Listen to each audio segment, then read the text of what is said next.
en la congregación, analizando roles, funciones, obligaciones y diversas conductas y su referencia en las Sagradas Escrituras. Llegamos así a nuestra estación de vida en la congregación. Bueno, y habíamos hablado ayer hablábamos del exceso de confianza, ¿no? Un poco de esto que a veces pasa en las congregaciones cuando, sin darnos cuenta, bueno, simplemente asumimos que todas las personas que están en la iglesia son personas transformadas, cambiadas, que nos van a hacer un canal de bendición. Ayer desarrollamos un poco esta idea, hoy vamos a terminar de darle forma. Esto es un consejo para pastores, para líderes, también para hermanos, que entiendan que siempre las relaciones interpersonales en grupos así tan diversos, con diferente trasfondo, diferente historia, diferentes realidades, diferente antigüedad o consagración o búsqueda de Dios, deben ser tratados con mucho cuidado. Y la gente misma tiene que asumir que esto no es ningún desprecio, ni tampoco es ninguna falta de hermandad. La gente confunde hermandad con confianzudo. Confianzudo, decimos aquí en Argentina, a aquel que te vio 2 veces y ya te cae a tu casa, te dice te pasé a visitar. Un momento. Primero, no sabes si puedo recibirte, no me avisaste nada, nos vimos 4 veces, 5 veces, las que sea, vos tenés que esperar que te inviten. No ir y caer así. Hay gente que es muy confianzuda y uno tiene que lidiar con esto y no te tiene que temblar el pulso o no te tenés que sentir mal por frenar a la gente, sino mirá, yo la verdad que en mi casa todavía no puedo recibirte. Y como mi familia es una cuestión muy particular y nosotros no somos mucho de abrir las puertas de la familia, no es algo personal con vos, sino es una forma de llevar adelante el proyecto familiar. Y bueno, la persona lo va a entender. Y si no lo entiende, bueno, realmente ya es una persona que no le importa tu vida. Lo único que le importa es satisfacer su expectativa. Él dice, yo quiero ir y ahora que estoy en la iglesia a visitar a todos los hermanos, tomar café en la casa de todos los hermanos, sin importar si ellos tienen algo que hacer, si está peleado el esposo con la esposa, si tuvieron un problema con el hijo adolescente o si no tienen que comer.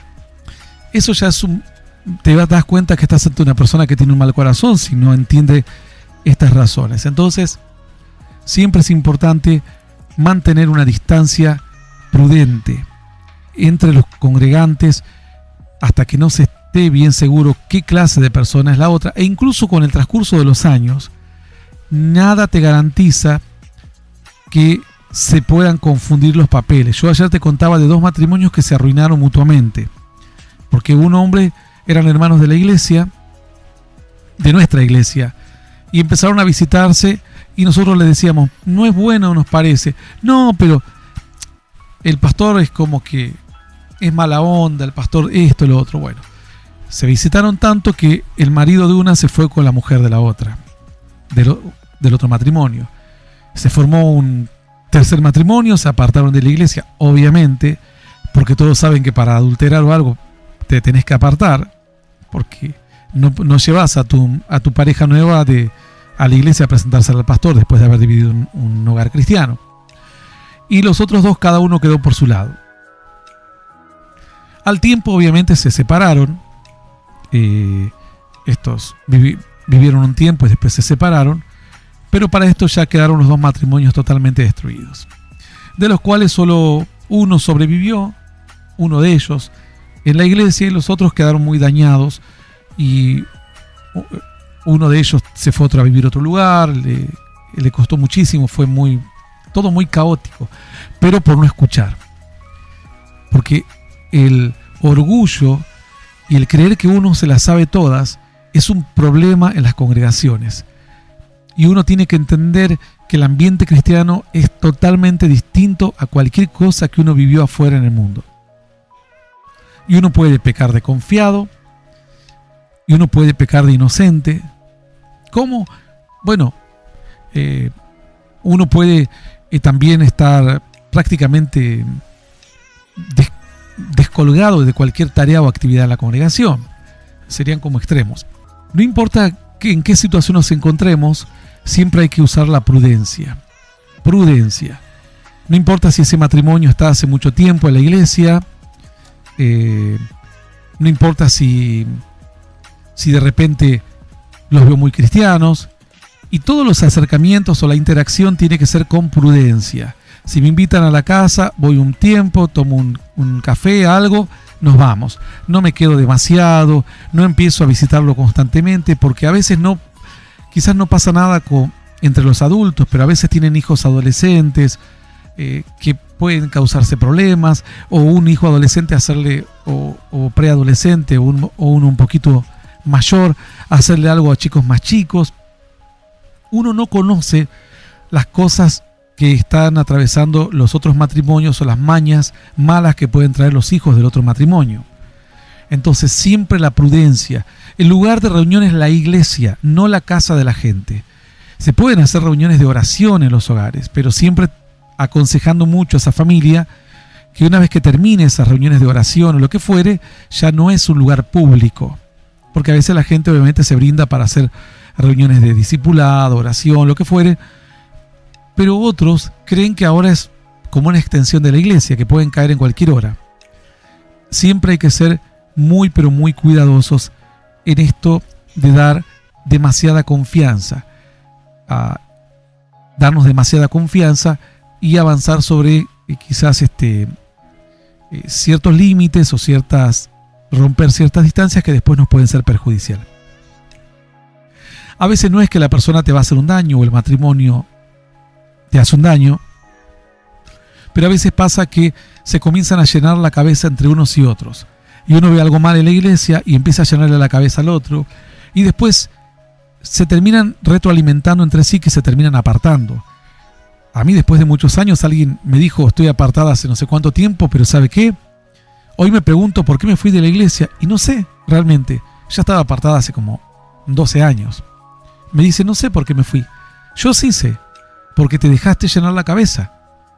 Porque empezaste a escuchar lo que te decía uno, lo que te decía el otro, y empezaste a absorber todas las situaciones adversas que les parecía atravesar a algunos congregantes, o cosas que no les gustaba cuando los sancionan, cuando los exhortan, o que les parecían injusticias, ¿por qué no canto yo y canta una que está más desafinada, o cosas por el estilo? Y esto se fue haciendo una bola de nieve hasta que finalmente se apartaron. Lamentablemente, ese tipo de excesos de confianza termina así. Lo mismo pasa entre los pastores, es lo mismo. Entre los líderes es lo mismo. Yo se los puedo asegurar.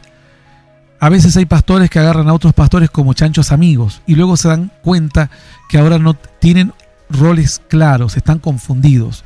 Porque el otro tomó una confianza. A mí me ha pasado que en algunos momentos he tenido que parar, en Argentina decimos parar el carro, o mostrarle el límite a algunos pastores que, porque uno les daba cierta confianza, se sobrepasaban y se creían con ciertas atribuciones. Yo le digo, para un momento, esto es hasta aquí. Bueno, quizás por mi carácter y por ser una persona bastante franca, frontal, digamos, a veces lo frontal también te lleva a conflictos, pero siempre he puesto los límites a todos, incluso a mi familia, a mis parientes, a todos un límite. No es mi casa un lugar donde la gente viene y cada vez cuando quiere, no. Me preguntás si podés venir, porque yo tampoco te voy a caer a tu casa sin saber si tenés visitas, sin saber si estás peleado con tu esposa, con tu esposo, si estás con dolor de cabeza, o si ese día querés simplemente descansar o salir a pasear o lo que fuere. O gente que se mete en tu vida. Gente que dice, no, me parece que tu hija deberías decirle tal cosa, tal otra. Entonces ese exceso de confianza te mete en toda una situación compleja donde después ya no sabes cómo poner el límite. El asunto no es no saber cómo poner el límite, porque a veces tu esposo te ayuda o tu esposa. El asunto es que a veces no nos damos cuenta que esa persona que supuestamente es nuestro amigo de confianza se está metiendo en cuestiones que no le corresponden y me está influenciando a mí y me está cambiando mi forma de pensar. y me está contaminando sus amarguras o sus luchas o sus malas experiencias a mí, trasladándolas que yo no he tenido esas malas experiencias con otra persona en la iglesia. Y este tuvo una mala experiencia con fulano y ahora yo lo estoy odiando a fulano. ¿Por qué? Porque este me llenó la cabeza. Yo nunca le fui a preguntar a fulano si las cosas son así, pero le creo y me llenó la cabeza. Todo porque confío en que la persona me dice la verdad, que la historia es tal cual como él me la cuenta, entre tantas otras cuestiones, ¿no? Muy importante no tener exceso de confianza en una iglesia. Eso te va a traer mucha salud a la congregación. La gente dice, sí, pero no tenemos interacción. Bueno, hacen un día una convivencia, se juntan, toman un té, comen un asado, salen al parque, juegan al fútbol. Cualquier actividad que tenga que ver con de esparcimiento pueden hacer juntos como congregación. Y ahí la gente charla, se conoce. Pero es la iglesia el punto de reunión. Porque el pastor puede manejar lo que pasa en una iglesia, pero lo que pasa entre congregantes, el pastor no lo puede manejar. Y hay veces que el siervo de Dios se da cuenta, pero cuando la iglesia crece, el siervo de Dios no tiene ni idea. Y han pasado que hay personas que fueron a visitar a otra persona que terminaron haciendo un desastre con sus vidas y en sus propias familias. Bueno, apliquen esto a todos los ámbitos de la vida.